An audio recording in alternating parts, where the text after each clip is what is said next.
سرکار دو عالم صلی اللہ علیہ وسلم سے پوچھا گیا کہ یا رسول اللہ صلی اللہ علیہ وسلم، طاق راتوں میں سے کون سی رات لیلۃ القدر کی رات ہے؟ تو آپ نے فرمایا کہ لیلۃ القدر رمضان کی 27ویں شب ہی ہے۔ ابو داؤد شریف جلد نمبر 1 صفحہ نمبر 197۔ اور حضرت عمر فاروق رضی اللہ تعالیٰ عنہ کا قول بھی شعب الایمان میں موجود ہے، ان سے بھی جب پوچھا گیا تو آپ نے فرمایا کہ لیلۃ القدر 27ویں شب ہی ہے۔ سید القراء ابی بن کعب رضی اللہ تعالی قسم کھا کے فرماتے ہیں، کیا فرمایا قسم کھا کے؟ غور سے سنیے گا، فرمایا کہ واللہ میں قسم کھا کے کہتا ہوں اے مسلمانوں، 27ویں شب ہی لیلۃ القدر ہے۔ علامہ ابن حجر عسقلانی رحمت اللہ علیہ انہوں نے بھی لکھا ہے کہ جمہور کا قول، جمہور کی رائے یہی ہے کہ اللہ نے لیلۃ القدر 27ویں شب ہی میں رکھی ہے۔ اب آپ کہیں گے کہ جی آپ تو 27ویں شب ہی کے در پہ ہو گئے، نہیں، ایسی بات نہیں ہے۔ حضرت بایزید بسطامی رحمت اللہ علیہ فرماتے ہیں، اتنے بڑے بزرگ ہیں، فرمایا کہ میری زندگی میں 2 مرتبہ لیلۃ القدر آئی اور دونوں مرتبہ اللہ نے لیلۃ القدر مجھے 27ویں شب ہی میں عطا فرمائی۔ آپ مجھے یہ بتائیے کہ اللہ کا پسندیدہ عدد کون سا ہے؟ ذرا بتائیے کون سا عدد ہے؟ 7 کا عدد ہے۔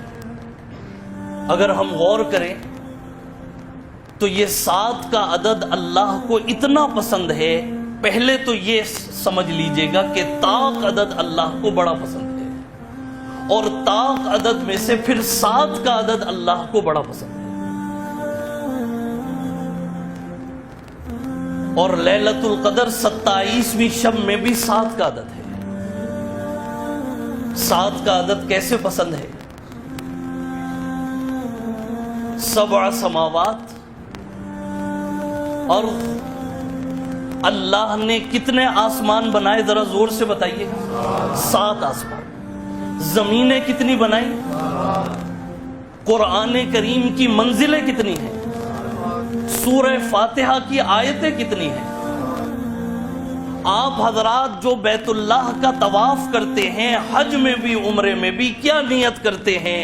اللہم انی ارید طواف بیتک الحرام 7 اشواط۔ کتنے چکر لگاتے ہیں؟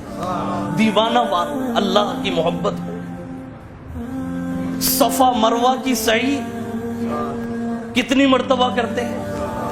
آپ سجدہ جو کرتے ہیں کتنے اعضاء پر سجدہ کرتے ہیں؟ 7 اعضاء۔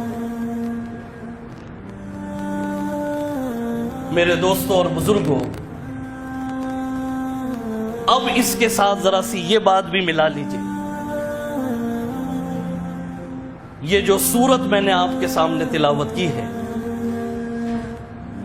فرمائے کہ اِنَّا أَنزَلْنَاهُ فِي لَيْلَةِ الْقَدْرِ وَمَا أَدْرَاكَ مَا لَيْلَةُ الْقَدْرِ لَيْلَةُ الْقَدْرِ خَيْرٌ مِّنْ أَلْفِ شَهْرٍ تَنَزَّلُ الْمَلَائِكَةُ وَالرُّوحُ فِيهَا بِإِذْنِ رَبِّهِمْ مِنْ كُلِّ أَمْرٍ سَلَامٌ ہِیَ حَتَّى مَطْلَعِ الْفَجْرِ۔ اس صورت میں لیلۃ القدر کا جو لفظ ہے وہ 3 مرتبہ آیا ہے۔ کتنی دفعہ آیا ہے؟ اور لیلۃ القدر کے اگر آپ حروف گننا شروع کریں، لام یا لام، یہ جتنے بھی حروف ہیں یہ 9 حروف بنتے ہیں، اور 9 کو 3 سے ضرب دیں تو 27 ہو۔ میرے دوستوں اور بزرگوں، جب یہ اتنی زیادہ علامات اور نشانیاں قرآن میں بھی، حضرات صحابہ کرام کے اقوال مبارکہ میں بھی، مفسرین کی رائے بھی۔ جب یہ اتنی نشانیاں اور اتنی علامتیں ہمیں نظر آ رہی ہیں تو پھر کون ہے کہ جو اس رات کو غفلت میں گزارے گا؟ حدیث کے اندر آتا ہے، جو حدیث مبارکہ میں نے خطبے کے اندر پڑھی، بخاری شریف کی حدیث ہے، یہ ایسی مبارک رات ہے جو اللہ تعالیٰ آپ کو دینے والے ہیں۔ الفاظ مبارکہ یہ ہیں، من قام لیلۃ القدر ایمانا واحتسابا غفر له ما تقدم من ذنبی۔ اللہ کے نبی فرماتے ہیں، جناب رسول اللہ صلی اللہ علیہ وسلم، کہ جس نے لیلۃ القدر میں جاگ کر عبادت کی، قیام کیا، عبادت کی ایمان کے ساتھ، اللہ کی رضا اور خوشنودی کے لیے، احتساب بھی ہو، محاسبہ بھی ہو، اللہ کے نبی فرماتے ہیں کہ اس کے تمام گناہ جو ہے وہ بخش دیے گئے اور معاف کر دیے گئے۔ ویڈیو کے نیچے سبسکرائب کے بٹن پہ کلک کریں، بیل کے آئیکن پہ کلک کیجئے تاکہ ہر نئی ویڈیو کی نوٹیفیکیشن آپ کو مل جائے۔